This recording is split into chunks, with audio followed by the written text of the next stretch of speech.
avez-vous déjà vu une sèche et un G qui voyagent dans le temps?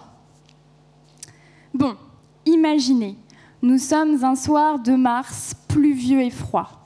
Enroulé dans un plaid, vous espérez que vous n'avez pas attrapé le coronavirus. Alors, vous décidez de retourner dans le passé. Sur cette plage, vous étiez tranquillement installé, un cocktail dans une main, la crème solaire dans l'autre. Ou alors, imaginez que vous assistez à un concours particulièrement stressant et que vous vous projetez dans le futur afin d'en connaître les résultats. Ce serait bien, hein? Eh bien, attention, spoil alert, c'est possible. Bah si, il suffit d'avoir une machine à voyager dans le temps. Vous ne le savez peut-être pas, mais nous, les humains, nous possédons une machine à voyager dans le temps hyper sophistiquée, la mémoire épisodique. Alors non, je ne parle pas d'une vraie machine à voyager dans le temps, mais ne soyez pas déçus, la mémoire épisodique est très utile. Elle nous permet de nous souvenir d'événements personnellement vécus et de nous projeter dans le futur. Et on s'en sert constamment. Par exemple, en ce moment, vous êtes tous en train de vous créer un souvenir épisodique de moi.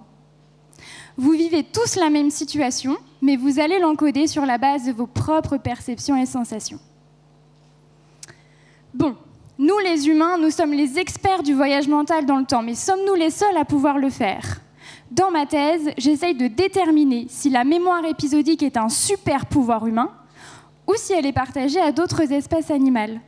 Et pour cela, je me suis entourée d'une équipe de choc, la sèche et le G.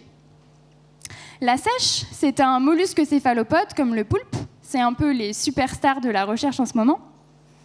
Alors non, je n'ai pas demandé aux sèches de prédire les résultats des prochains JO. Par contre, j'ai pu observer que la sèche, comme tout un chacun, est capable de se restreindre de manger son repas le midi si elle sait qu'elle va avoir son repas préféré le soir. J'ai également pu montrer que la sèche est capable de retenir ses propres perceptions et sensations après un délai de 3 heures. Quant au G, le G qui a longtemps été discriminé sur la taille de son cerveau, je lui ai demandé s'il était capable d'encoder une information non intentionnellement. C'est un peu comme si je vous demandais de quelle couleur est la porte que vous venez de passer pour rentrer dans cette pièce. C'est pas évident. Eh bien, le G, lui, il est capable de dire quelle image il a vue et dans quel contexte. Alors, avec ces résultats, j'ai de quoi calmer ceux qui pensent que la mémoire épisodique est un super pouvoir humain.